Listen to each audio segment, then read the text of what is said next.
BJP और JDU में सत्ता परिवर्तन पर बिगड़ी बात। दिल्ली में अमित शाह से नीतीश कुमार ने नहीं की मुलाकात। सम्राट चौधरी को दिल्ली छोड़ अकेले लौटे नीतीश कुमार। गृह मंत्रालय पर अड़ गई जेडीयू, बीजेपी छोड़ने को तैयार नहीं। बिहार एनडीए में बवाल शुरू हो गया है। नीतीश कुमार दिल्ली आए थे, राज्यसभा सदस्य के रूप में उन्हें शपथ लेनी थी, लेकिन सबकी नजरें टिकी थी बीजेपी हाईकमान के साथ उनकी बैठक पर।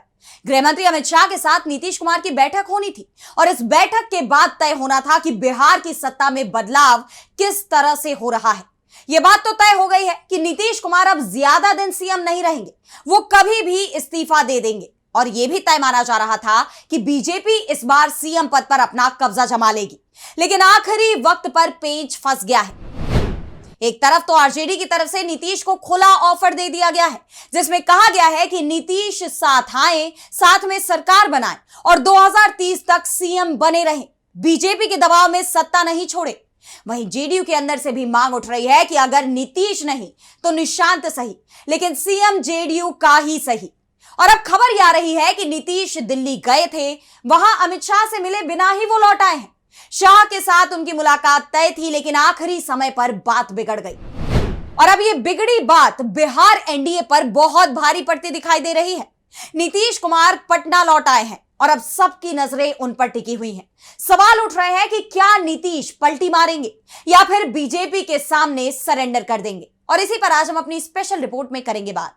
नमस्कार, मैं आराधना। तो शुरू करते हैं हमारी एक खास रिपोर्ट और बात करते हैं कि आखिर बिहार की सियासत में आगे क्या होने वाला है।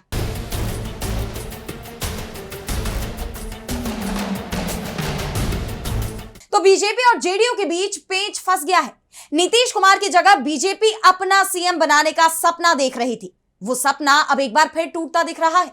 सवाल ये भी उठने लगे हैं कि क्या नीतीश पाला बदल जाएंगे, अपने बेटे को सीएम बनाने के लिए वो फिर महागठबंधन में चले जाएंगे। दरअसल नीतीश दिल्ली आए, उन्होंने राज्यसभा सदस्य के रूप में शपथ ली, लेकिन अमित शाह के साथ उनकी जो बैठक होनी थी उसमें शामिल हुए बिना ही वो पटना लौट गए और इसके साथ ही बीजेपी और जेडीयू के बीच मामला फंसता हुआ दिखाई दे रहा है। खबर यह आ रही है कि यह पूरा मामला गृह मंत्रालय को लेकर फंस गया है। गृह मंत्रालय को लेकर बीजेपी और जेडीयू आमने सामने आ गए हैं। एक तरफ बीजेपी गृह मंत्रालय छोड़ने को तैयार नहीं है, वहीं दूसरी तरफ जेडीयू का कहना है कि नवंबर 2025 में जब नीतीश के नेतृत्व में बिहार में एनडीए की सरकार बनी, तब बीजेपी गृह मंत्रालय की मांग पर अड़ गई थी। उनका कहना था कि सीएम पद जेडीयू को दिया जा रहा है और बदले में उसे गृह मंत्रालय मिलना ही चाहिए। और अब जो डिमांड बीजेपी ने जेडीयू के सामने 4 महीने पहले रखी थी, वही डिमांड अब जेडीयू ने बीजेपी के सामने रख दी है। अब जेडीयू का कहना है कि बीजेपी और जेडीयू के पास विधानसभा में बराबर सीटें हैं और अगर अब बीजेपी को अपना सीएम बनवाना है तो उसे गृह मंत्रालय जेडीयू को देना ही होगा और बदले में जेडीयू वित्त मंत्रालय बीजेपी को देने को तैयार है। लेकिन बीजेपी गृह मंत्रालय छोड़ने को तैयार नहीं दिख रही है और यही कारण है कि नीतीश और अमित शाह के बीच जो बैठक होनी थी वो आखिर वक्त में टाल दी गई है। खबर यह भी आ रही है कि नाराज नीतीश कुमार प्रधानमंत्री नरेंद्र मोदी से भी नहीं मिले। बीजेपी के नेता नीतीश का इंतजार कर रहे थे, लेकिन खबर यह आ गई कि नीतीश बीजेपी नेताओं से मुलाकात की जगह एयरपोर्ट चले गए और पटना लौट गए। बीजेपी के नेता नीतीश का इंतजार ही करते रह गए, जिसके बाद दिल्ली में बीजेपी की कोर ग्रुप की बैठक को भी अचानक रद्द कर दिया गया। इसी बैठक में बिहार के नए सीएम के नाम पर मुहर भी लगने वाली थी, लेकिन जैसे ही यह खबर सामने आई कि नीतीश कुमार नाराज है, वो मोदी और शाह से मिले बिना ही पटना लौट गए हैं, उसके तुरंत बाद नीतीश को मनाने के लिए दिल्ली में मौजूद दोनों ही डिप्टी सीएम सम्राट चौधरी और विजय सिन्हा भी पटना लौट गए हैं। वैसे अब आप ये सोच रहे होंगे कि नीतीश पीएम और गृह मंत्री दोनों में से किसी से नहीं मिले, लेकिन जिक्र गृह मंत्री का ही क्यों किया जा रहा है? तो उसका कारण भी साफ है कि बीजेपी में पार्टी का अध्यक्ष कोई भी हो, लेकिन संगठन के फैसलों पर छाप अमित शाह की ही होती है। नितिन नवीन बीजेपी के राष्ट्रीय अध्यक्ष हैं, लेकिन नीतीश कुमार के साथ डील अमित शाह ही कर रहे हैं। और जब यह खबर सामने आती है कि शाह से मिलने से नीतीश ने इनकार कर दिया है और वो बिना मिले ही दिल्ली से लौट गए हैं, उसके बाद तो बवाल मचना तय माना जा रहा था और अब ऐसा होता दिख भी रहा है। अब कहा यह जा रहा है कि 12 अप्रैल को नीतीश कुमार के सीएम पद से इस्तीफे की जो तैयारी हो रही थी वो भी अटक गई है। यानी ऐसा भी हो सकता है कि नीतीश सीएम पद को लेकर कोई खेल कर जाए। गृह मंत्रालय को लेकर बीजेपी और जेडीयू दोनों ही अपने अपने तर्क दे रहे हैं।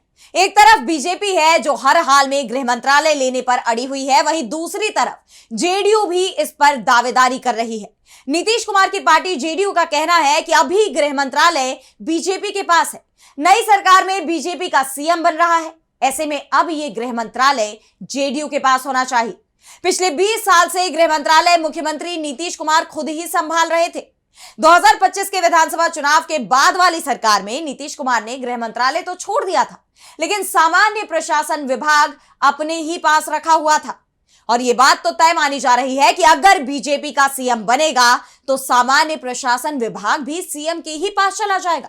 ऐसे में जेडीयू गृह मंत्रालय के लिए अड़ गई है और यही कारण है कि 11 अप्रैल को पटना लौटने वाले नीतीश कुमार अचानक 10 अप्रैल को ही राज्यसभा सदस्य के रूप में शपथ लेने के बाद पटना लौट गए हैं। उनकी पीएम मोदी और अमित शाह से मुलाकात भी टल गई है।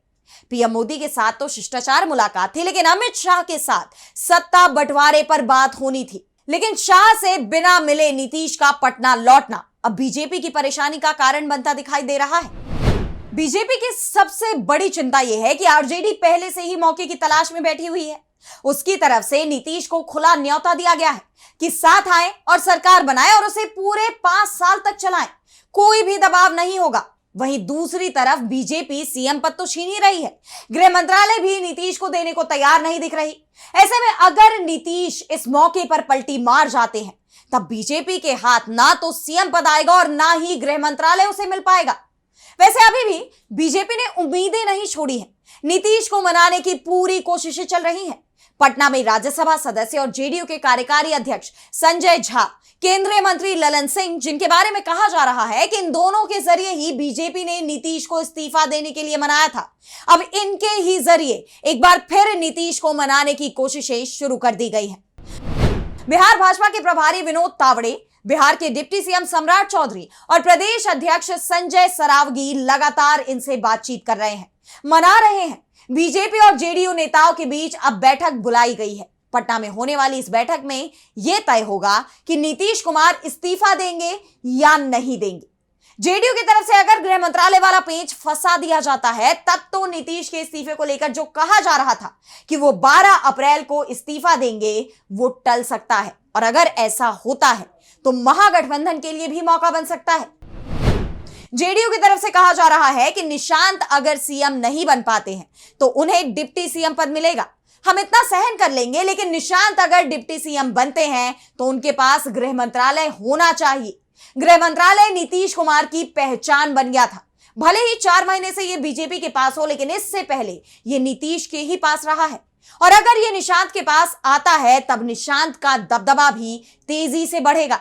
जेडीयू को वैसे भी भविष्य में निशांत को ही संभालना है और जेडीयू निशांत के लिए गृह मंत्रालय की मांग पर अड़ गई है। वैसे भी नीतीश के बारे में तो कहा ही जाता है कि वो मौका देखते ही पाला बदल लेते हैं। ऐसे में अब सभी की नजरें पटना पर टिकी हुई हैं कि बीजेपी और जेडीयू की बैठक का नतीजा क्या निकलता है। क्या बीजेपी सीएम पद के लिए जेडीयू के सामने झुक जाएगी? और इसी पर हमारी भी नजर रहेगी। लेकिन फिलहाल आज स्पेशल रिपोर्ट में इतना ही।